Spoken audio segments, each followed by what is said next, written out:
اعوذ باللہ من الشیطان الرجیم بسم اللہ الرحمن الرحیم۔ ناظرین و سامعین السلام علیکم۔ امید ہے آپ خیریت سے ہوں گے اور ہمارے ویڈیوز سے استفادہ کر رہے ہوں گے۔ ناظرین و سامعین، روز کی طرح ویڈیو پر جانے سے پہلے ہم آپ کی خدمت میں گزارش کرتے چلیں کہ ہمارے نئے شروع کیے جانے والے channel blend of history English کو سبسکرائب کر لیں اور اس کے بیل آئیکن پر کلک کر کے آل نوٹیفیکیشنز کی سیٹنگ کا انتخاب کر لیں تاکہ آپ اس چینل پر پیش کیے جانے والے محمد و آل محمد علیہ السلام کی تعلیمات پر مبنی انگریزی کانٹینٹ سے محروم نہ رہ سکیں۔ ناظرین معظم، نواب سراج الدولہ کو کون نہیں جانتا؟ نواب صاحب کی انگریزوں کے ساتھ لڑی جانے والی جنگ پلاسی کورس کی کتابوں کا حصہ ہے۔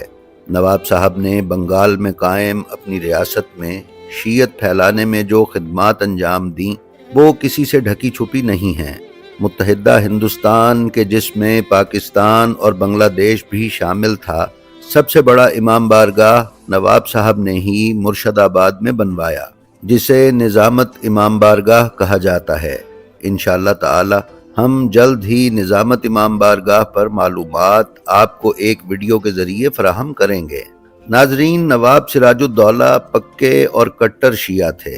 عزاداری کے انعقاد اور مجالس عزا برپا کرنے کے سلسلے میں نواب صاحب سے بہت سے واقعات منسوب ہیں۔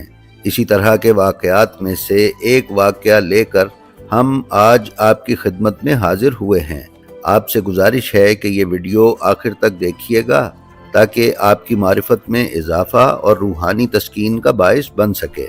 تو آئیے چلتے ہیں اپنی آج کی ویڈیو پر۔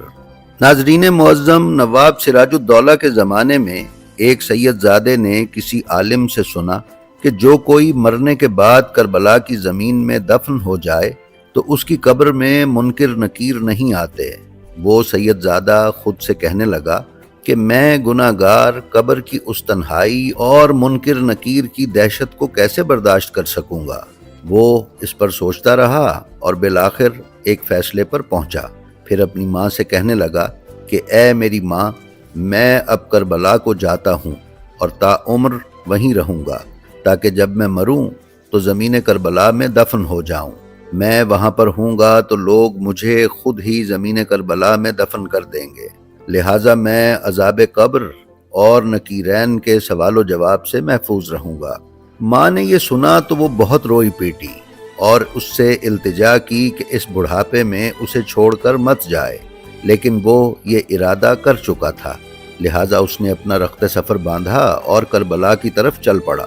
ناظرین، بیان کیا جاتا ہے کہ جس دن یہ منازل طے کرتا ہوا کربلا پہنچا، اسی دن امام حسین علیہ السلام نے عالم رویا یعنی خواب میں حرم کے خادم اعلیٰ کو حکم دیا کہ میرا ایک مہمان بنگال سے چل کر آ رہا ہے جو میری نسل سے ہے، اور اس کا نام یہ ہے، اور یہ فلاں وقت فلاں دروازے سے روضے کے اندر داخل ہوگا۔ جب یہ حرم میں داخل ہو تو تم اس کا استقبال کرو اور اس کی رہائش اور اچھے کھانے کا بندوبست کرو۔ پھر جب رات ہو جائے تو میرا حرم خالی کروا دینا اور شمعدان روشن کر کے اس کو میرے حرم میں تنہا چھوڑ کر چلے جانا اور اسے کہنا کہ وہ حرم سے باہر نہ نکلے۔ ناظرین، خادم حرم نے امام حسین علیہ السلام کے حکم کے مطابق جو وقت اور جو دروازہ امام نے بتایا تھا اسی وقت اور اسی دروازے سے اس کا استقبال کیا اور امام کے حکم کے مطابق اس کے آرام اور کھانے وغیرہ کا اچھا انتظام کر دیا۔ پھر جب رات کا وقت ہوا تو خادم نے امام کے حکم پر کہ جب روضے میں روشنی کا انتظام کر دیا گیا تو اسے ساتھ لیا اور داخل حرم کر کے باقی تمام لوگوں کو حرم سے جانے کا کہا۔ جب حرم خالی ہو گیا تو اس نے بنگال سے آئے اس سید زادے کو کہا کہ اب میں چلتا ہوں، لیکن تم حرم مبارک سے باہر مت آنا۔ ناظرین، یہ تب کا واقعہ ہے کہ جب کربلا میں بجلی نہیں تھی۔ حرم کے فانوسوں میں موم بتیاں جلائی جاتی تھیں جس سے کچھ روشنی حرم مبارک میں ہو جاتی تھی۔ یہ سید زادہ اس تھوڑی سی روشنی میں کچھ گھبرا بھی رہا تھا اور روضے کی ہیبت کی وجہ سے کچھ خوف زدہ بھی تھا۔ ابھی کچھ ہی دیر گزری تھی کہ اسے کچھ آہٹ سنائی دی۔ اس نے اس آہٹ کی طرف توجہ کی تو کیا دیکھا کہ مولا کے حرم کی دیواروں سے اونٹ اس طرح اتر رہے ہیں کہ جیسے دیوار پر کیڑے مکوڑے یا حشرات الارض چڑھتے یا اترتے ہیں۔ اس نے یہ بھی دیکھا کہ ہر اترنے والے اونٹ پر 2 صندوق لدے ہوئے ہیں۔ پھر اس نے کچھ لوگوں کو دیکھا جنہوں نے آگے بڑھ کر وہ صندوق اتارے اور پھر وہ اونٹ واپس چلے گئے، اور اسی طرح اونٹوں کی ایک اور کثیر تعداد امام کے حرم کی دیواروں سے دوبارہ نیچے اترنے لگی۔ ان پر بھی صندوق لدے ہوئے تھے۔ کچھ اور لوگوں نے وہ صندوق بھی اتارے اور پھر وہ اونٹ اور لوگ چلے گئے۔ یہ سید زادہ کہتا ہے کہ یہ منظر دیکھ کر میں ڈرتے ڈرتے آگے بڑھا کہ دیکھوں کہ ان صندوقوں میں کیا ہے۔ پھر وہ بیان کرتا ہے کہ اس نے جو بھی صندوق کھولا اس میں ایک لاش بند تھی۔ وہ کہتا ہے کہ میں سوچنے لگا کہ یہ اچھے لوگ ہیں کہ اپنی میتوں کو یہاں چھوڑ کر چلے گئے ہیں۔ نہ ان میتوں کا کوئی والی ہے نہ کوئی وارث۔ انہیں یہاں سے کون لے کر جائے گا اور کون انہیں دفنائے گا اور کون ان کی قبریں بنائے گا؟ یہی سوچتا سوچتا وہ امام حسین علیہ السلام کی ذریح اقدس کے قریب آ گیا اور سرکار کی تربت اطہر کے سر کی جانب آ کر بیٹھ گیا۔ ابھی کچھ دیر گزری تھی کہ اس پر غنودگی طاری ہوئی اور یہ نیند کی وادیوں میں چلا گیا۔ خواب میں اسے امام حسین علیہ السلام کی زیارت ہوئی۔ سرکار نے اسے مخاطب کر کے فرمایا، بیٹا دیکھ لیا، ہم نے قانون توڑ کر تمہیں یہ نظارہ دکھایا ہے، حالانکہ عالم ملکوت پر عالم دنیا والے کی نظر نہیں جا سکتی۔ ہم نے اس قانون میں صرف تمہیں یہ دکھانے کے لیے ترمیم کی ہے کہ یہ ہمارے حبدار ہیں، کوئی کسی ملک کا ہے، کوئی کسی ملک کا، کوئی کسی شہر کا رہنے والا ہے تو کوئی کسی شہر کا ہے۔ کسی کی وصیت تھی کہ اسے کربلا دفنایا جائے اور کسی کو بغیر وصیت کے یہاں لایا گیا ہے۔ ہمارے مومنین کے لیے اللہ نے فرشتوں کی ایک جماعت مقرر کی ہے جس کا نام نقالہ ہے۔ قدرت کی طرف سے ان کو صرف یہی فرض عطا کیا گیا ہے کہ ہمارا حبدار چاہے کسی کفر قدے میں ہی کیوں نہ مر جائے، ہم اسے کربلا بلوا لیتے ہیں۔ تمہاری ماں بیچاری وہاں بنگال میں پریشان ہے، وہ رو رہی ہے، لہٰذا تم واپس چلے جاؤ۔ جب تم اس دنیا سے رخصت کرو گے تو ہم تمہیں بھی اسی طرح یہیں منگوا لیں گے۔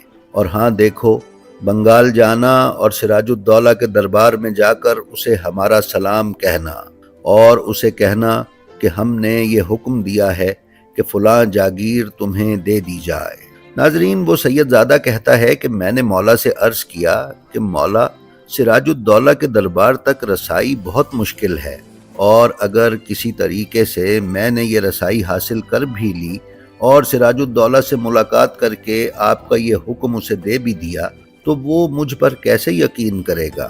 مولا نے حکم کیا کہ تم اسے تنہائی میں جا کر ملنا، وہ ضرور تم سے ملاقات کرے گا، اور ہماری طرف سے نشانی کے طور پر یہ دوشالہ اسے دکھا دینا۔ ناظرین، یہ کہہ کر امام حسین علیہ السلام نے خواب میں ہی وہ دوشالہ اس بنگال کے سید زادے کی طرف بڑھایا۔ اس نے بھی دوشالہ پکڑنے کے لیے اپنا ہاتھ آگے بڑھایا۔ جو ہی اس کا ہاتھ دوشالے کو لگا وہ خواب سے بیدار ہو گیا۔ اب جو بیدار ہوا تو کیا دیکھتا ہے کہ اس کے ہاتھ میں وہی دوشالہ تھا جو اس نے خواب میں امام حسین علیہ السلام سے لیا تھا۔ یہ دیکھ کر اس سید زادے کو اپنے خواب کی صداقت پر یقین ہو گیا اور اس نے کربلا سے بنگال کا رخت سفر باندھ لیا۔ منزلیں طے کرتا کرتا یہ بنگال واپس پہنچا اور پھر نواب سراج الدولہ کے دربار میں جا پہنچا۔ اس وقت نواب صاحب کے پاس درباری یا مصاحب نہیں تھے۔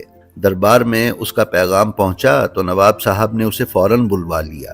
سید زادے نے اپنا تعارف نواب صاحب کو کروایا اور سفر کی روداد اور امام حسین علیہ السلام کے حرم میں پیش آنے والا سارا واقعہ حرف بحرف سنایا۔ پھر نواب سراج الدولہ کو امام حسین علیہ السلام کا سلام پہنچانے کے بعد امام کا حکم سراج الدولہ کو سنایا۔ نواب سراج الدولہ نے یہ سنا تو انہوں نے کہا کہ امام حسین علیہ السلام کے حکم پر میری پوری ریاست ان کی جوتیوں پر نچھاور کر سکتا ہوں، لیکن تم نے جو یہ خواب مجھے سنایا ہے اس کی کوئی دلیل یا نشانی مجھے دو تاکہ مجھے اس کی صداقت پر یقین آ سکے۔ اس پر اس سید زادے نے امام حسین علیہ السلام کا عطا کردہ وہ دوشالہ نواب سراج الدولہ کو پیش کیا۔ نواب صاحب نے یہ دوشالہ دیکھا تو انہوں نے اپنے دربانوں سے کہا کہ جب تک میں واپس نہ آ جاؤں یہ سید زادہ تمہاری نگرانی میں رہے گا، اور دیکھو اس سید زادے کے ساتھ کوئی زیادتی نہیں ہونی چاہیے۔ حتیٰ کہ کوئی اس کے ساتھ اونچی آواز سے بات بھی نہیں کرے گا۔ یہ کہہ کر نواب سراج الدولہ دربار سے نکلے تو ان کے وزیر بھی ان کے ہمراہ ہو گئے۔ وزیروں نے کہا، نواب صاحب ابھی تو آپ اس سید زادے کے ہاتھ چوم رہے تھے اور ابھی آپ اس کو تلوار بردار دربانوں کی نگرانی میں دے کر آ گئے ہیں، یہ کیا ماجرا ہے؟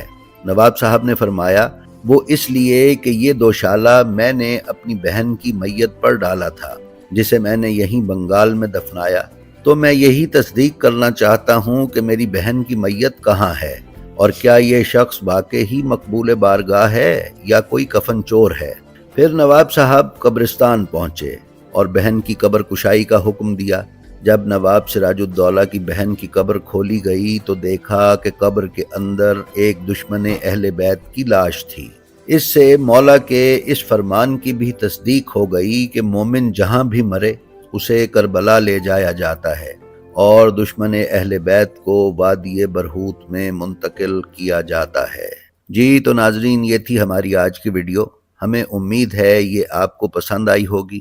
ہماری آپ سے گزارش ہے کہ ہمارا جو ویڈیو آپ کو پسند آئے اس کا لنک اپنے حلقہ احباب میں شیئر کرنا نہ بھولیں، تاکہ علوم محمد و آل محمد علیہ السلام کی نشر و اشاعت میں آپ کی حصہ داری برقرار رہے۔